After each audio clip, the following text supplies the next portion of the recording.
प्रभु यीशु मसीह के सामर्थी नाम में आप सबों को जय मसीह की। अजीजों, आज एक खास संदेश मैं आपके साथ बांटना चाहता हूं जो आपको मुझे मिलता है मरकुस रति सुसमाचार अध्याय 7 उसकी 6 आयत। Book of Mark chapter 7 verse 6 लिखा है, यीशु ने उत्तर दिया, हे कपटियों, यशायाह सही था जब उसने तुम्हारे बारे में भविष्यवाणी की, क्योंकि उसने लिखा, ये लोग अपने होठों से मेरा सम्मान करते हैं लेकिन उनका दिल मुझसे दूर है। अजीजों, इन दिनों में जो बात परमेश्वर मेरे मन के भीतर डाल रहा है और जो मैं आपके साथ बांटना चाहता हूं वो ये है, परमेश्वर चाहता है कि आप और मैं पूरी लगन और सच्चाई के साथ परमेश्वर की आराधना करें। क्या कभी आपने परमेश्वर की आराधना के दौरान अपनी कलीसिया के भीतर एक नजर को दौड़ाई है? और कई बार जब हम नजरों को दौड़ाते हैं तब इस बात को हम देखते हैं और वो ये है कि लोगों के जीवन को देखकर हम समझ सकते हैं कि कईयों के जीवन में परमेश्वर अपने काम को कर रहा होता है और दूसरों के लिए मात्र ये एक दिखावा होता है। और कई बार ऐसी अटपटी चीजों का आप और मैं आराधना में देखते हैं जो आपको मुझे विचलित कर देती है। अजीजों, परमेश्वर चाहता है कि आप और मैं कपटपूर्ण आराधना के भागी ना होकर आप और मैं सच्चे उसके आराधक बने जो आत्मा और सच्चाई से अपने परमेश्वर की आराधना करते हैं। आपको मुझे हमेशा इस बात पर ध्यान देने की जरूरत है कि ऐसा कोई भी काम ना करें जिससे जो आपके मेरे भीतर जो परमेश्वर ने अपनी आत्मा दी है वो बुझते चले जाए। और अजीजों, मैं कहना चाहता हूं, हमें चाहिए कि परमेश्वर से हम कृपा मांगे कि प्रभु हमें अनुग्रह दे, हम आत्मा और सच्चाई से उसकी इबादत कर सकें। जब आप और मैं आत्मा सच्चाई से इबादत के बारे में देखते हैं तो एक सटीक एक चित्रण को मैं देखता हूं जो आपको मुझे मिलता है दूसरा शामूएल अध्याय 6 के भीतर, जहां पर आप और मैं राजा दाऊद और उसकी पत्नी मीकल के बीच की आपस की दिलचस्प कहानी को आप और मैं देखते हैं। हम जानते हैं ये एक महान उत्सव था क्योंकि दाऊद का बचपन से एक सपना था, ख्वाब था कि वह परमेश्वरियों में परमेश्वर के संदूक को लेकर आए। और हम देखते हैं जब वो लौटा कर संदूक को लेकर आ रहा था, दाऊद उत्साह से भरा हुआ था, वह नाच रहा था, परमेश्वर की इबादत कर रहा था। यहां तक कि बाइबल कहती है कि एक समय ऐसा आता कि उसके कपड़े तक उतर गए और उसे ध्यान नहीं रहा क्योंकि वो इतना तन मन धन से अपने परमेश्वर की इबादत कर रहा था। लेकिन ऐसे समय उसकी पत्नी ने उसे देखा और हम देखते हैं दाऊद का जो दृष्टिकोण था प्रभु की इबादत के प्रति और उसकी पत्नी का जो दृष्टिकोण था, उन दोनों में जमीन आसमान का फर्क था। उसकी पत्नी कहती है, राजा आज खुद को कितना शानदार ढंग से उघाड़ रहा था। उसकी पत्नी उसको व्यंग्य कसकर कहती है कि नौकरानियों के सामने किस तरीके से तू नाच रहा था।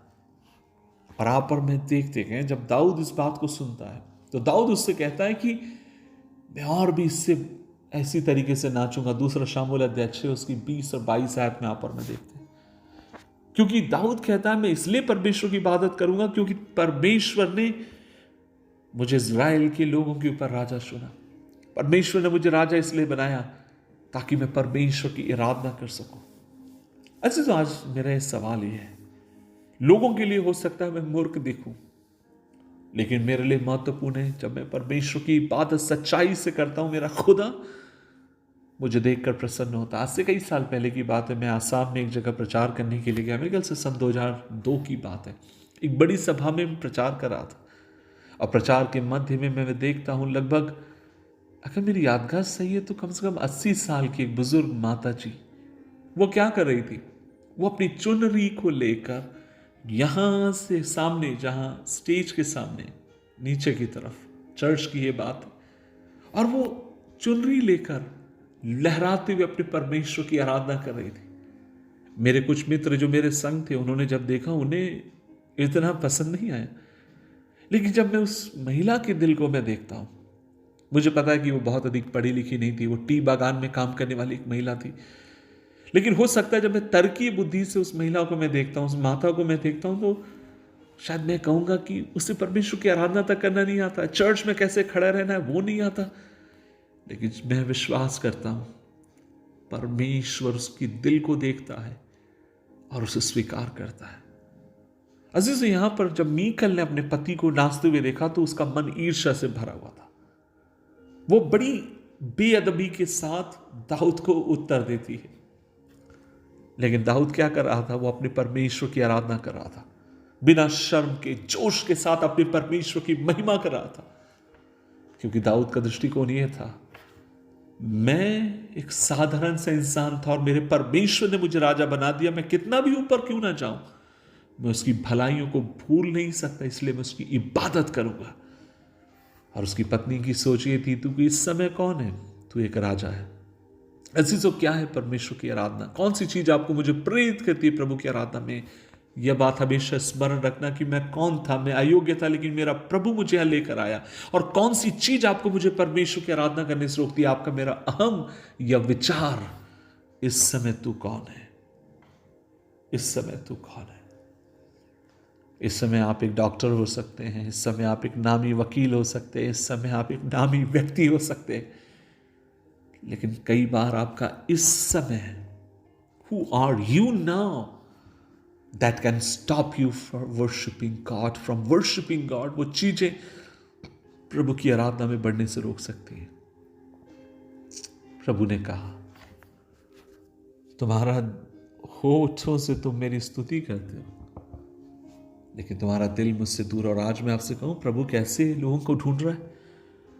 शायद होठ से उन्हें मालूम नहीं है कैसे शब्दों को कहना, शायद वो इतने अच्छे बोलने वाले नहीं होंगे, इतनी सुंदर प्रार्थना करने वाले नहीं होंगे, लेकिन उनका दिल परमेश्वर के सामने ठीक है।